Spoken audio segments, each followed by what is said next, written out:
Hey, it's Karina Rykman, and you are listening to Comes a Time with Oteil Burbridge and Mike Fenoya. If you're digging the podcast, do these guys a favor and review and subscribe. It means a lot.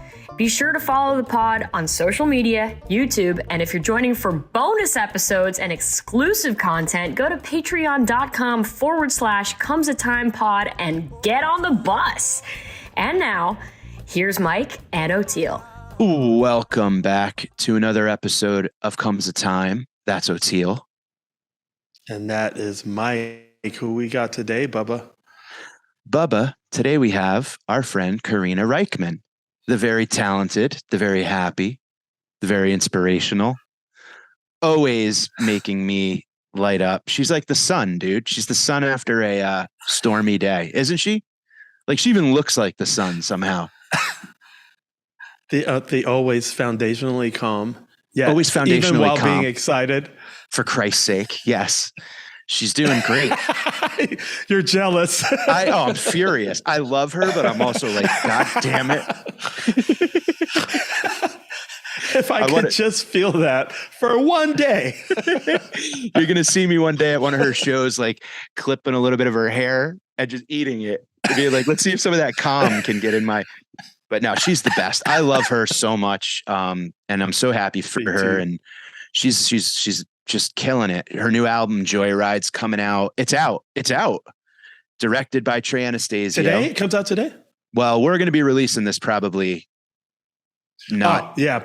Exactly. By the time it comes out, it'll be out. Yeah. Her album's out, Joyride. Awesome. Everybody check it out. It's everywhere. It's fantastic. It was produced by Trey and he plays on the album, and man, I love her. She's just so cool I love that she's such a fan. She's like a consummate, like music just is in her and flowing from her, and she can't get enough in, and she likes all genres, and she's just, she's crushing it. So we're thrilled for her. I really like that. Congrats. I love that she, as I see with other young people, are really doing better versions of us, going forward. Yeah. Not skipping the drugs, skipping the alcohol, skipping the insanity. Yeah. It's insane enough. Yeah. And it's a beautiful thing to see it just get done better. Yeah. How I did it. And Oteil, I think you just came up with another t-shirt for us. Skip the insanity, not stop the insanity.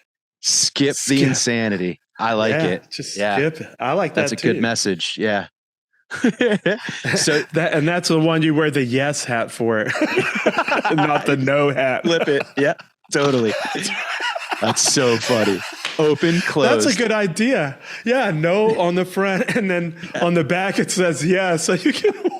That's great. I love that. And then if somebody's being a jerk, you just turn your hat where it says no. That's fun. That's fun. And we got maybe on the side, so you can. All right. Just have the Comes a Time logo on the side. Yeah, perfect. Well, Karina, congrats. You're the best. Keep it up. And everyone, thanks so much for listening. Support Karina. Go check out her album, Joyride. Stream it, share it. And if you're liking our pod, stream it, share it, subscribe, review. It doesn't cost anything. It helps a ton. And join us on patreon.com/comesatimepod for bonus episodes. And we got a bunch of fun surprises for all you bus riders. So head on over and enjoy the podcast, and skip the insanity, people.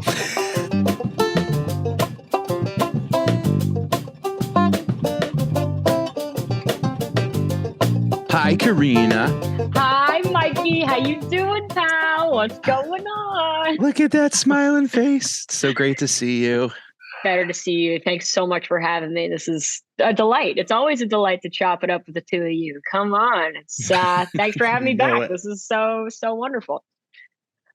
Things are going so good for you, and I'm so happy. Oh, thanks, pal. Me too. It's all a miracle, a miraculous, just crazy time to be alive. We were just talking about, I asked Karina, I was like, So did you get a chance to see any of the Fish shows? She was like, yeah, all of them. Yeah, all of them. I'm so proud of her. I texted her. I'm like, which ones you going to? Let's meet up. And she's like, all of them, dude. What do you mean, which ones?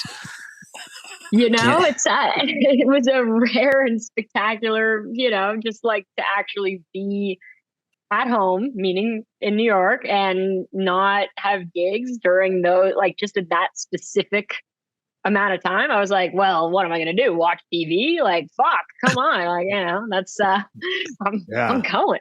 Yeah. I live walking distance, it's like ridiculous. It's too easy. It's just too easy. So had to do it. You walked home every night? That's you what walked you can home do. every night after the show? That's awesome. It's a beautiful thing, man. It's a beautiful thing. We're very, very spoiled. A lot of people are like, oh, they keep playing MSG, which I get, like, because if you don't live here, it's very expensive and shit is crazy and whatever. But, from my very narrow, spoiled perspective, I was like, this is the best. I mean, it's easy for me. So I was very, very delighted. And the shows were great. And they played excellent. They had, I've been picky. I've been kind of like, they're getting older and blah, blah, blah.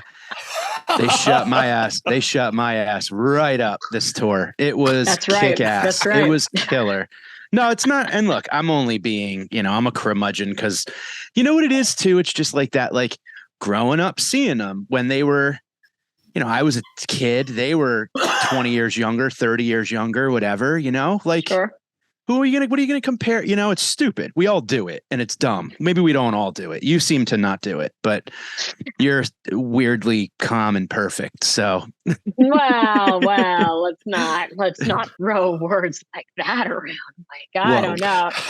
What, calm, perfect or weird? Or perfect. Oh, no, I'm definitely weird, but calm, perfect. I mean, these are exaggerations, but I don't know. For me, it's just like the whole everything with that band and like where it all started for me and where it's all taken me and just being obsessed as a young kid and now it's just crazy to be able to see that they're still 60 years old and just fucking absolutely murdering the game in this crazy way, you know what I mean? And it's so inspiring for me to watch. And like, I've been, I played all these gigs last week and I feel like I brought my band to a bunch of the shows. Right. And it was really fun because, we sort of, I don't know, I feel like I tapped into this thing where like, that band is so good at putting the audience in a trance, and you're just like, and they're so good at not like, I just keeping things at one level, one beautiful sonic tapestry, one meditative moment that doesn't accelerate quite yet. And it's not getting so it's just right here. And they're doing all this counterpoint and weaving in and out of like these beautiful, beautiful lines and everything. And you're just like put in a trance. And then they do one little thing. And you're like, oh, and then they do one more, they change another thing. And you're like, holy shit. And then next thing you know, when it gets really bombastic, you're losing your cotton picking mind, and it's just like, it's a really cool thing. So I don't know. We had this great show last week, actually in Westport, Connecticut. That's near you, right, Mike? Yeah, not too far. Hop, skip, and a jump. Yeah. There you go. It was a hop, skip. And I don't know. It was the first, we've done so many festivals and so many opening slots and whatnot this whole year almost, but very few headline shows. And that all changes come September, where it's like all headlining. But this was like a big, like, we played a 2-hour show and like got to really stretch out. And it was really cool to see us kind of put into action all these sort of kind of, and we're far from a band that sounds like Fish, but like, it's still like, there's just sort of an ethos there that's very compelling where it's like, okay, don't get impatient. It's patience, right? You're patiently weaving the sonic tapestry and keeping it at one tempo and keeping it in one vibe until it's time to move on and bring it somewhere else, right? And it's just like this journey that I was very compelled by over the course of those 7 nights. So what can you say, man? I'm a fan. I don't know what to tell you. It's still wildly inspiring. I know. As much as I try to fight it, I'm still a fan. It's crazy. Have you ever gotten a chance to meet any of those guys? Oh yeah. Let me tell you. I know them all. And Trey co-produced my record. Excellent. So like, Trey played on a new record. Yeah. I didn't know this. Do tell. Well, I grew up a friend. Like I got into this in the most unorthodox way ever because I grew up, on the Upper West Side of Manhattan and went to school with Trey's kids in middle school. So, I used to sleep over there all the time. And like, I knew them like as, I was a friend of the family first, and got taken to my first Fish show just as, hey, my dad's playing a concert at Jones Beach. Do you want to go? And I was like, yeah, I'd love to go. Your dad's in a band? Like, great. Oh yeah, I think I did know that. I think I did know that. And then there I am like on iTunes downloading, the studio versions of Bouncing Around the Room and Chalk Dust Torture. And I'm like, okay.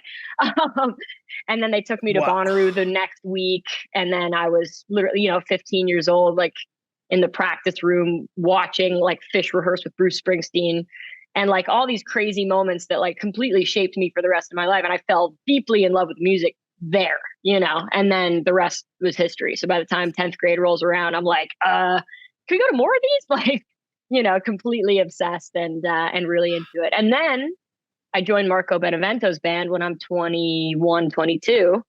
And Trey knows that. And then I remember very clearly seeing Trey like backstage at SPAC around that time. And he was like, Karina, you're playing with my buddy Marco? That's amazing. Like what? And it went from like I was like a friend of family to like some sort of like musical peer or something, and that was amazing. And then and the story of how the album all came to be was at Peach Fest 2021. I don't know if you recall, but that was like sort of just coming out of the pandemic vibes. And of course we had a few more setbacks after that with the Omicron and all kinds of shit. But like that was a moment where we were all seeing each other for the first time in a long time, at least for me. Like there was a lot of like reuniting and stuff. And Trey and I ran into each other and hadn't seen each other since before the pandemic. And he like beelined for me and like he mentioned all of my songs to me by name and was just like, City Kids, amazing. Like we listen to that all the time, like, and this and that. And like literally had comments about all my little singles that I had put out. And then, was talking about like the promo videos that I was making and like all this shit. I was just like, whoa, like I did not know that you kept tabs like that. You know what I mean? Like I just didn't know. And then, he was like, I'm going to give you the same advice that Bill Graham gave me when I was your age and like, shit like that. And I was just like, holy shit. I was super taken aback. I just did not see any of this coming at all. And then it was like, he was like, hey, can we get lunch soon? Because there's a lot more of this that we should talk about. And I was like, yes, we can. And then the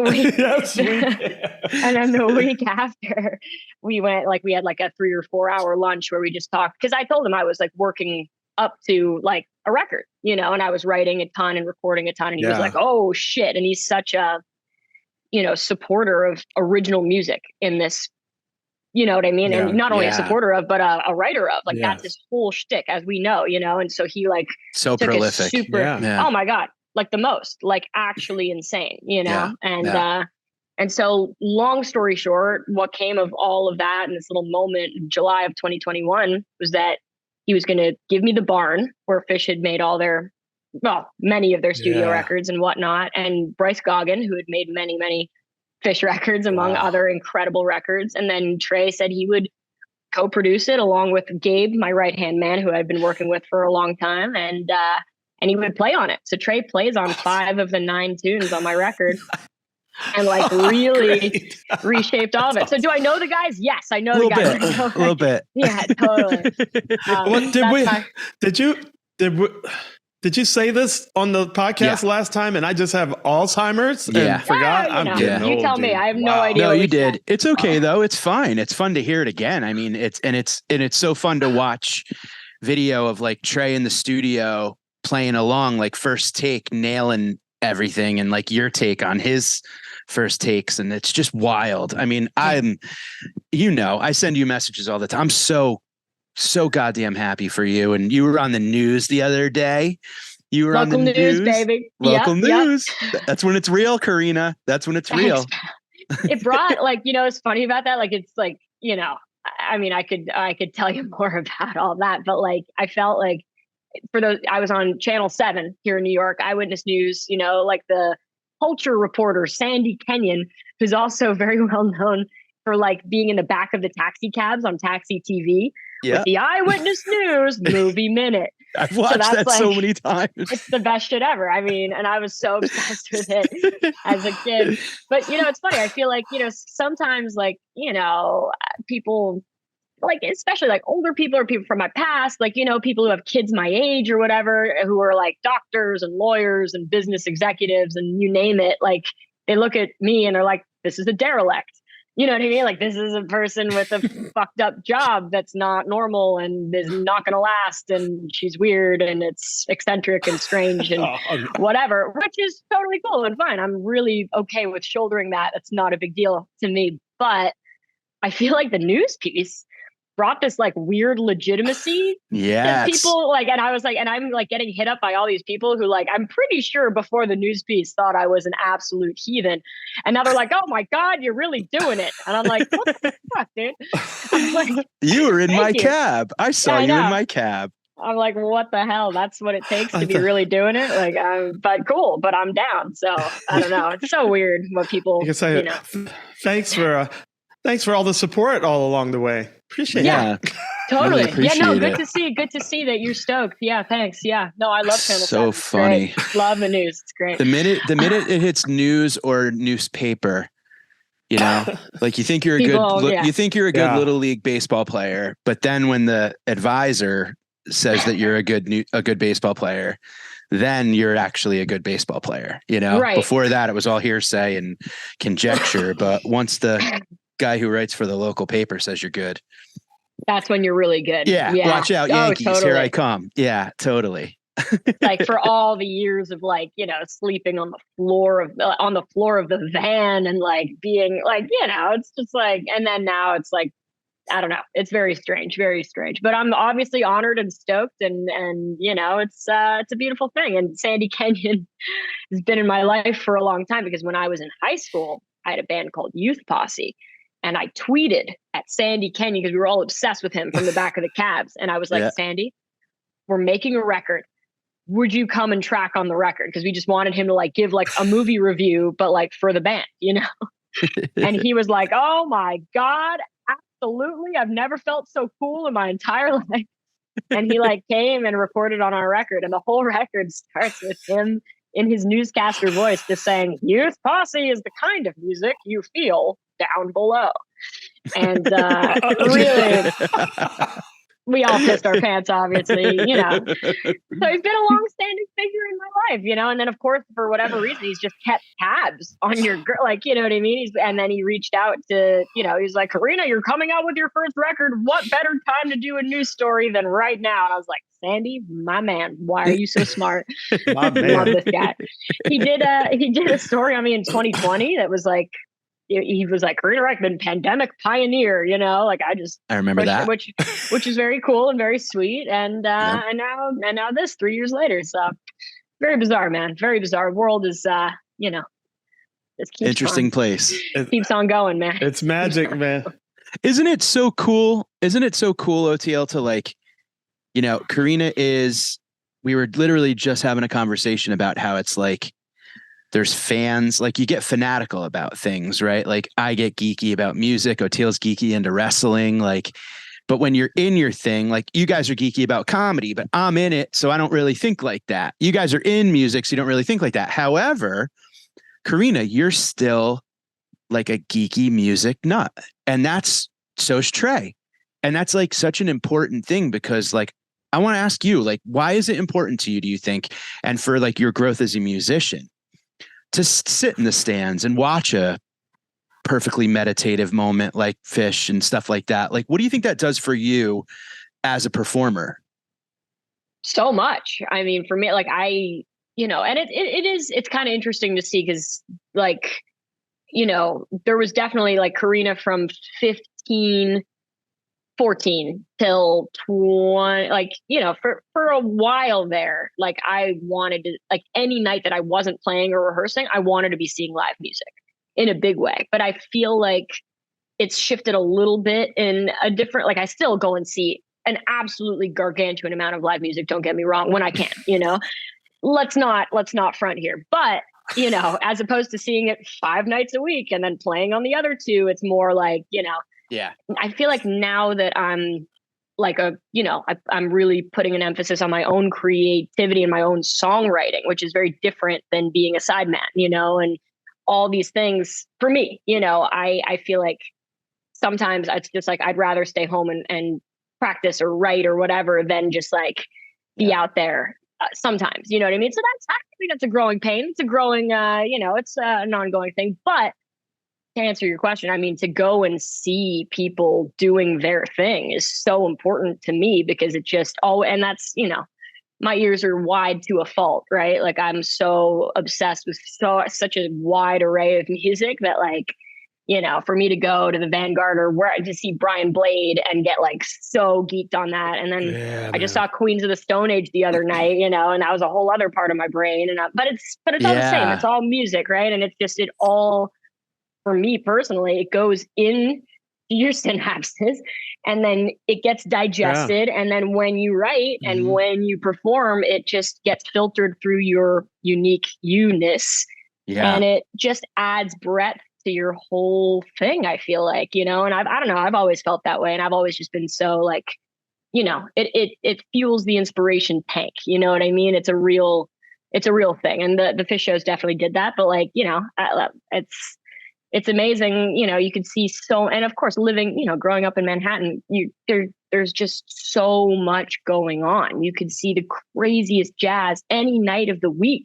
Yep. If you want, you know what I mean? You can see so much, and everybody obviously tours through here. So it's just like, we have so many venues and so much, it's a plethora of riches. So really to be so obsessed with it from such a young age is just like, for me, fantastic. And it's only continued. And now, like I said, it's taking on a bit of a different form in the sense of like, I used to really just be like, I gotta go, I gotta be there. And now it's a little more like, oh no, I'm in the studio that night. I'm rehearsing that night. You know what I mean? Like I definitely, like old Karina would have like, been more inclined to cancel a rehearsal to go see a band. And now it's not really my thing. But that's energy management too, Yeah. Oh yeah, big time. Yeah. Big you can't do it all.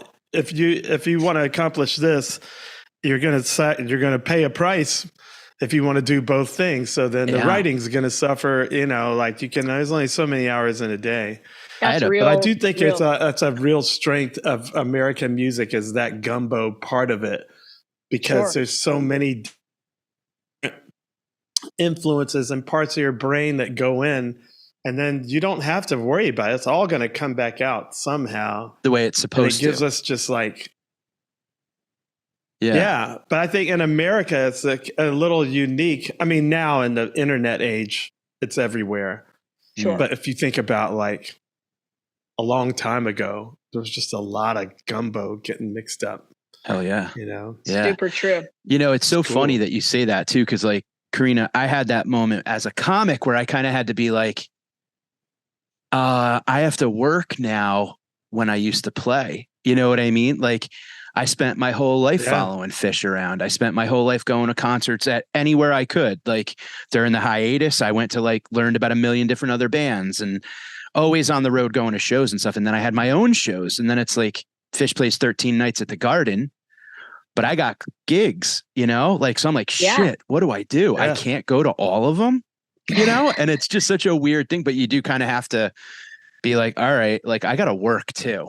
So it's definitely a weird thing, but that it makes me appreciate the ones I get to go to that much more now, where it's like, totally. I'm actually like, everybody shut up. Like I'm not here to, I want to listen. Yeah, definitely. Stop the. Yeah. And that's what's amazing is that you actually were off and could see all of them. Like, when will that ever happen again? Probably never. New York's the best for that. That may not happen.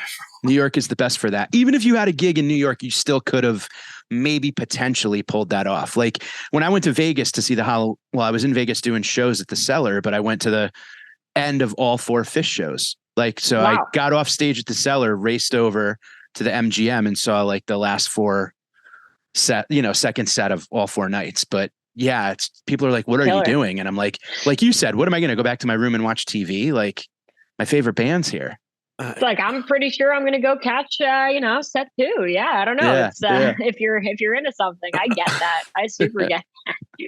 And yeah, I mean, like now to your point of like, now I have to work, like that's, all of this is beautiful, right? Because it should be just a natural progression. And, we're all very lucky to be pursuing the shit that's, I feel like we're all meant to do, right? And like the stuff that like is the most incredible, like, our crafts.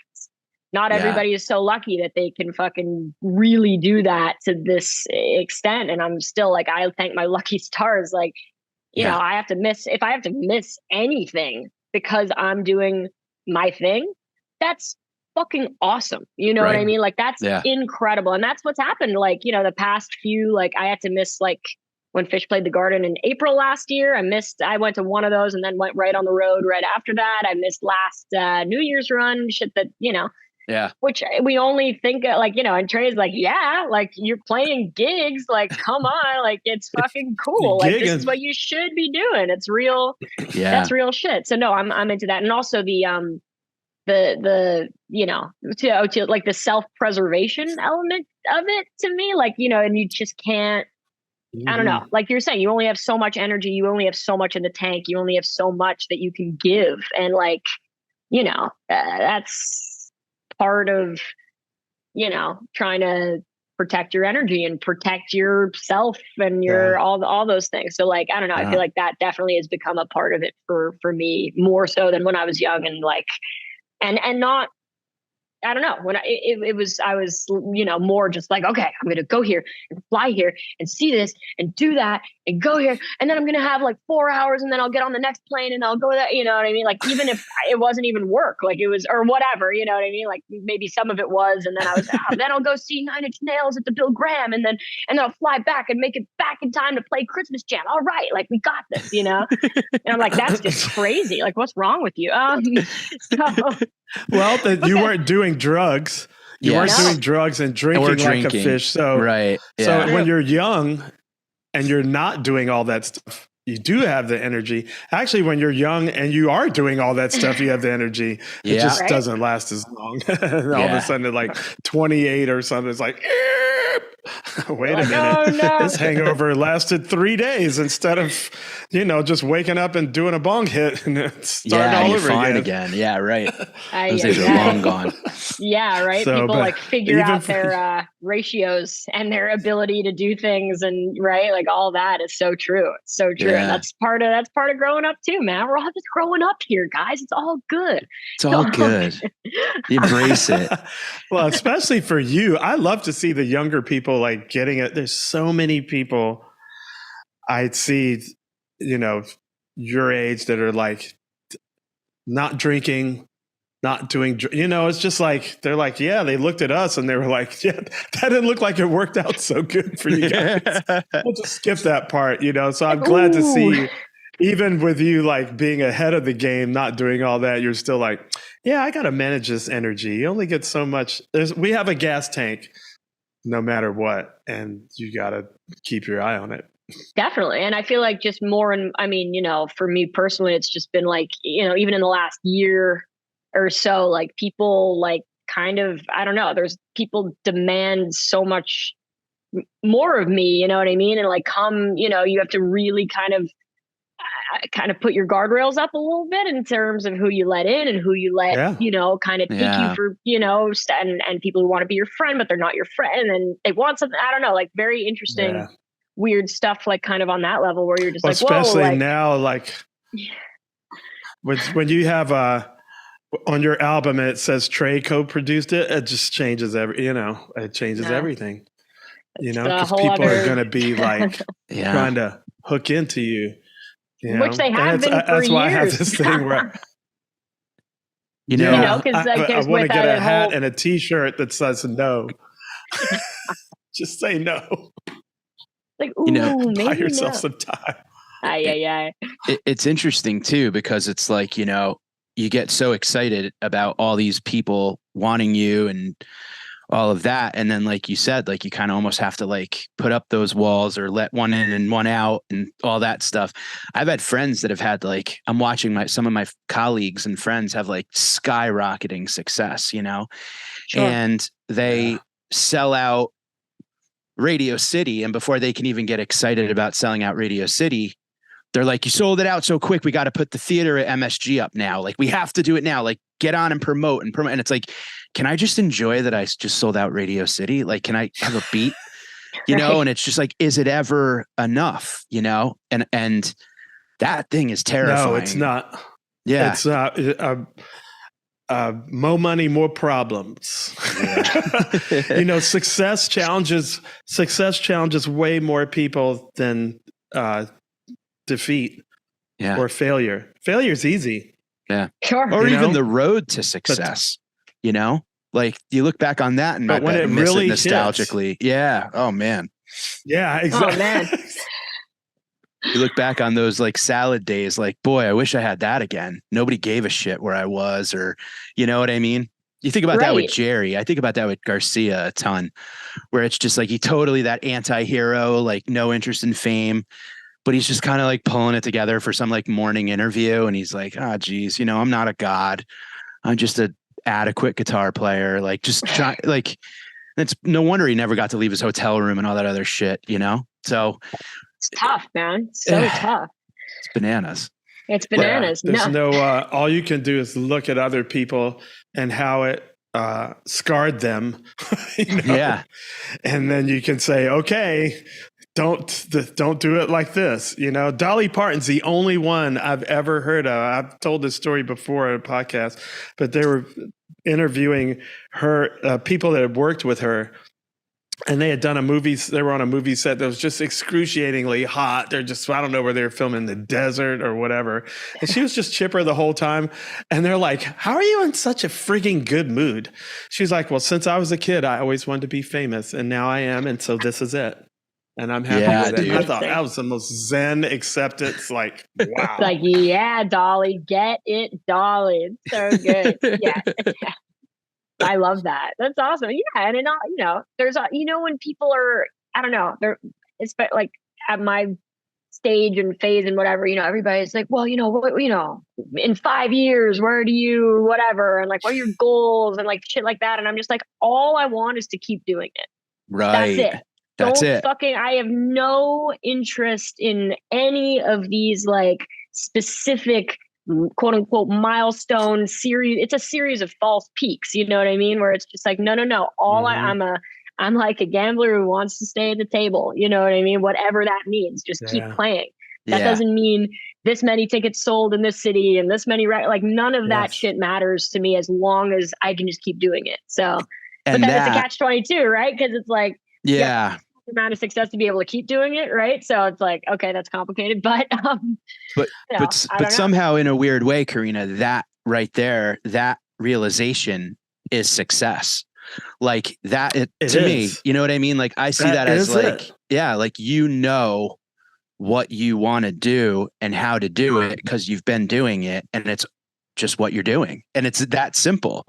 You know, the idea that you see the peaks as false, you're a million miles ahead of so many people. You know what I mean? Like, right. It's, you know what I'm saying, Oteil?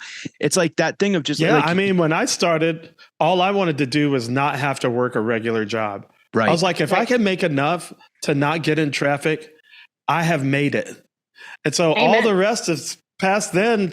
It's just been gravy. Yep. And I think that's the way to do it. It's like George Clinton says, the funk is its own reward. It's like, if I'm playing funk, I am winning no matter where. If the funk is happening through me right now, we win. Or I win, or, you know, hopefully. So I love 100%. That, man.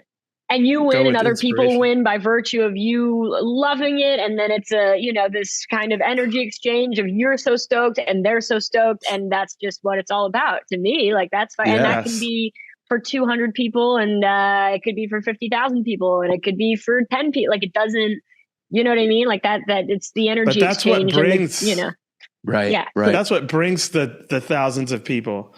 Like I tell students and stuff, I'm like, I've always played for inspiration. When I'm not having fun anymore, I quit.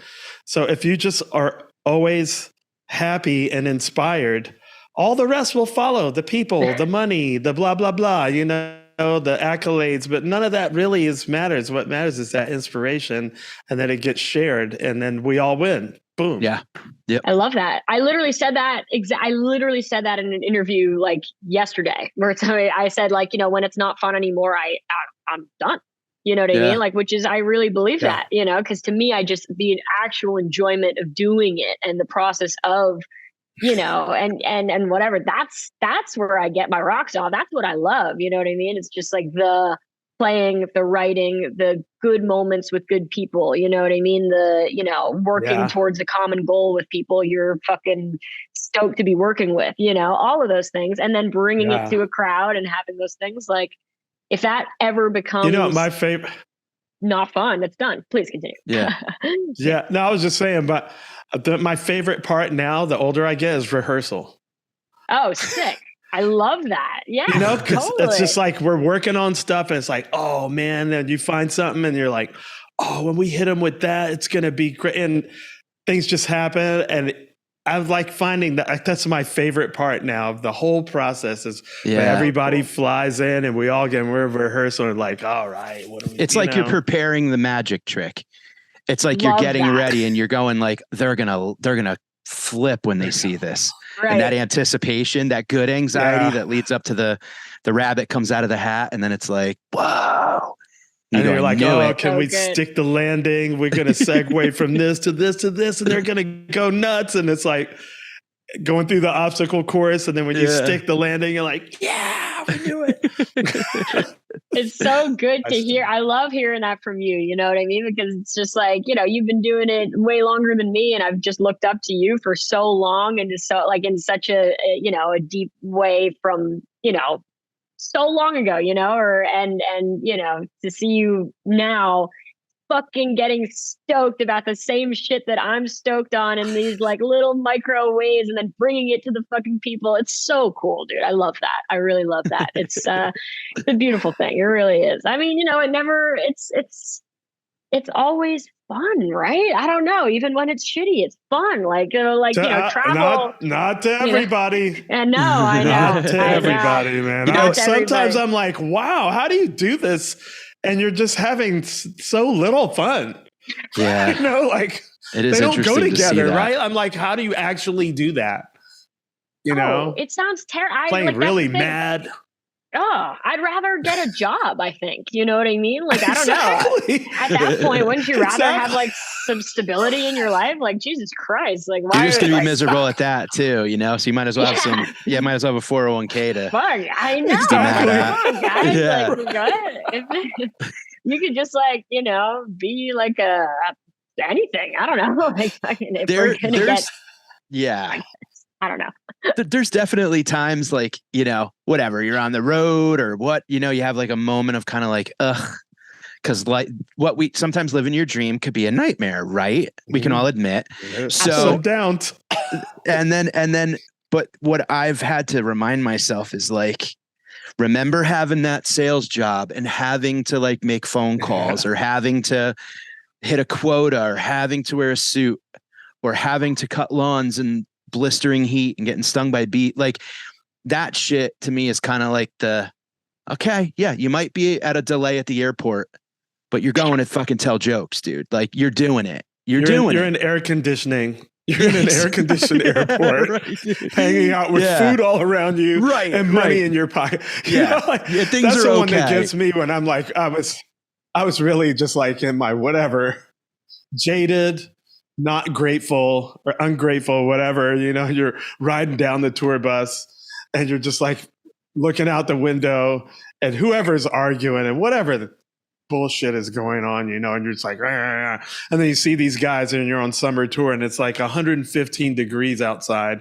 and they're with a jackhammer going, and you're like, yeah, never mind. I'll just go light my bowl in the back of this $1 million tour bus and get over it. Right? Seinfeld said that in the documentary Comedian. He said that too. He goes outside and looks at the guys doing like asphalt on the street and it's like, they don't want to do that, but they have to. And they're there and they're doing it. So I can't go inside and write. If you could tell them what your problem is and they'd be like, And Yeah, the switch. problem is, right. And it's, by the way, it's not, it's not like I think what I do is more or less illustrious than what anybody else does. You know what I mean? Like, but it's just, I recognize that it's so, this is not given to everyone who works at a craft. You know what I mean? People work tirelessly at a craft and are unable to do it to sustain their life. You know what I mean? And it's, and whatever. So like, yeah. If you work tirelessly at a craft and you're given like this little kernel of like, oh shit, like this is, these opportunities keep coming. And if I keep doing this, then maybe more of them will come. And whoa, like that's fucking incredible, and that's just like, I don't know, for me, it just keeps you inspired and keeps you going just because that's like amazing. Yeah. No, I remember having this one moment. We were at Bonnaroo with the Allman Brothers. And that was, at that point, that was the biggest crowd I'd ever played for. It was 80,000 people. Holy shit. And actually, it might still be to this day. I got to think about that. Anyway, it was like raining and mud. And I think tour buses had gotten trapped in there the night before. And I'm in like 115 degree porta potty or something. And I'm just like, and it's all just mud and, you hope, excrement. Yeah, exactly. Exactly.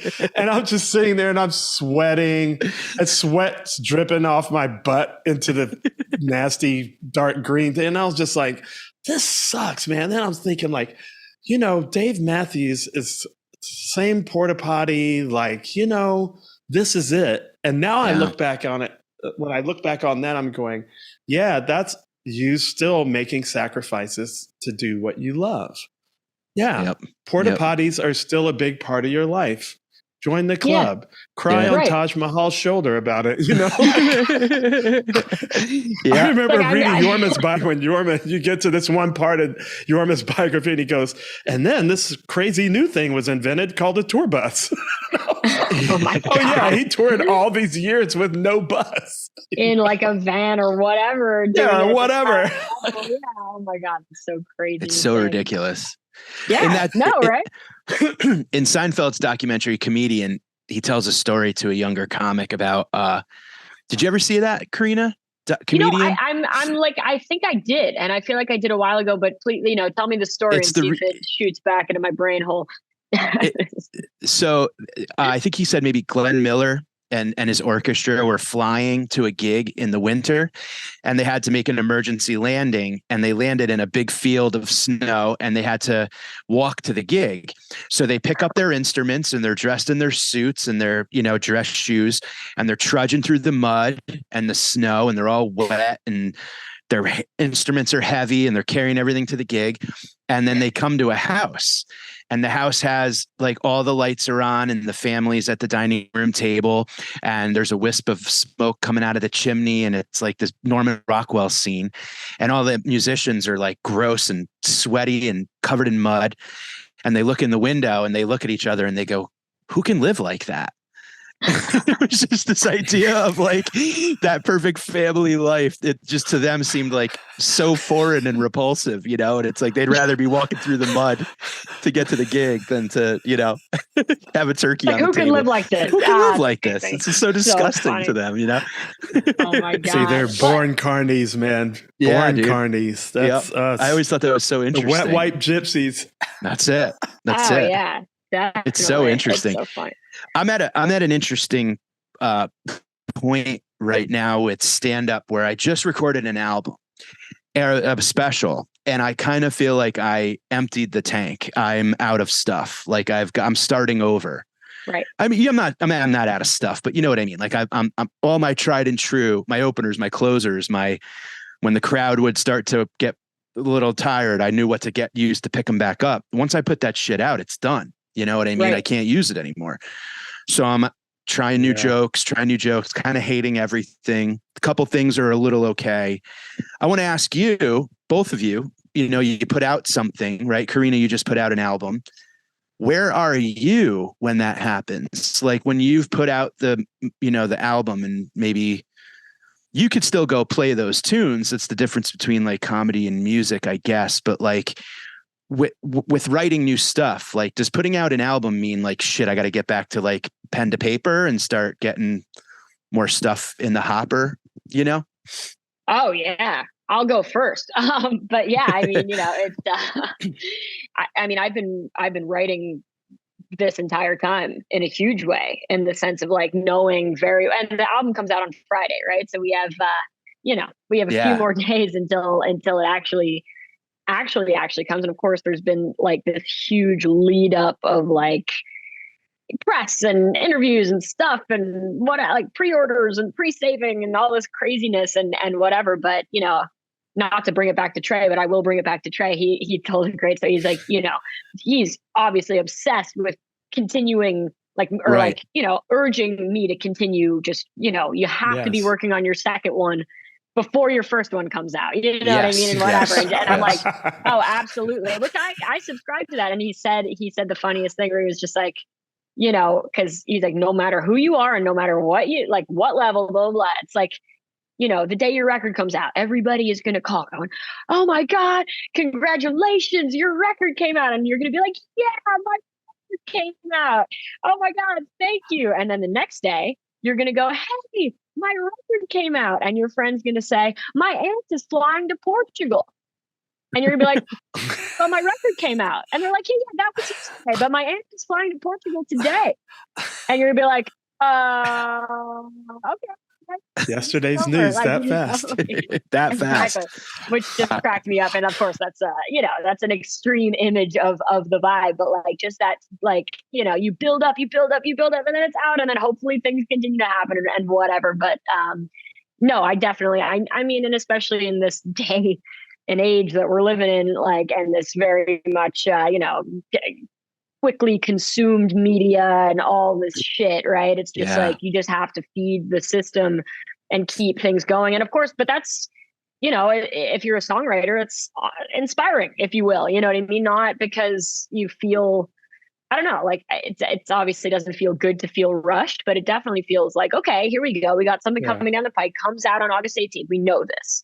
So what can I do now when I'm not touring, or when I am touring? But really, when I'm touring, I'm focused on the show and the getting through each day, and where are we going, and where are we sleeping, and where are we eating, and what's going on, But when I'm home, like, no, for the past long time, I've definitely been very, very much like, okay, what's next, and what, in terms of the songwriting. And, I've also been very inspired by Trey. Trey like conceptualizes a lot of all of the music in terms of the live show. It's like, okay, I need a closer.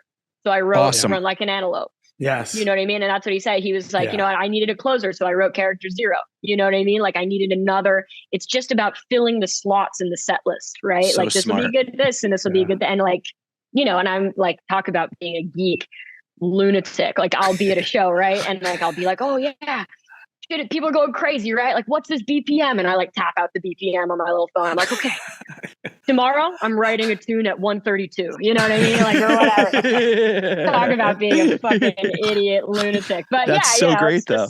Yeah.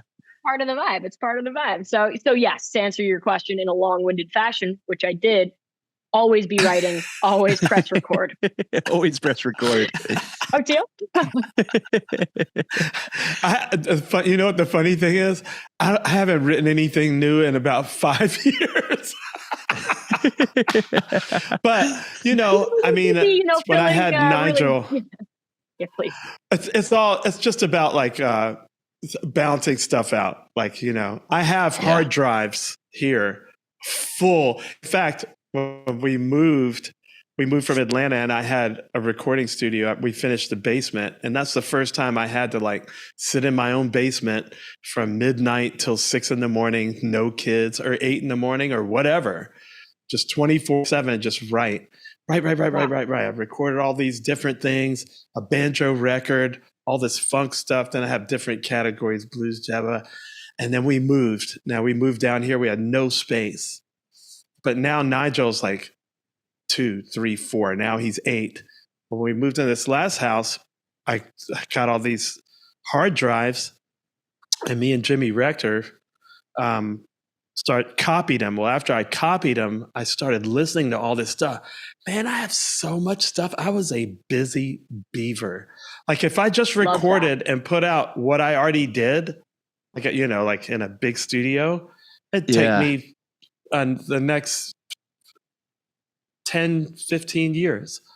So I did a lot, so for me, it's like seasonal. Like I write when I'm inspired or when I'm or practice when I'm inspired or find something new. And then all of a sudden it drags me down. And I'm sure like actually right now talking to you, Karina, I'm like, yeah, I need to write some new stuff. So I'm probably going to end up going down the rabbit hole now. Like, That's my guy. Yeah. But I mean, it's like, the tide's coming back in. It's going to take me out again. I think about that. You said something, I'm sorry, so quick, but you said something about even like Trey going like, I need a closer, I need an opener, I need a closer. I thought about that so much at these shows at MSG and I've been thinking about it since. I've been going back and listening to them and I'm like, they open with closers, they close with openers. They have this sort of like, a show can open with Squirming Coil one show and close the set with it the next. And it's just this like, but there are songs that are all right, this is closing it out with a bang, and he knows it and we know it. And it's like, thanks for that. You know what I mean? Like, thanks for giving us like the bookmark, the end of the chapter. And like that, it's so smart. It's so smart. Colonel Bruce used to always say that, Yeah. He said that you have to they remember the first impression and the last. I mean, he was like extreme about it. He's like, you can screw the rest of the whole thing, but if you blast them with the first impression and you leave them with the last thing, and then I do it by tempo after that.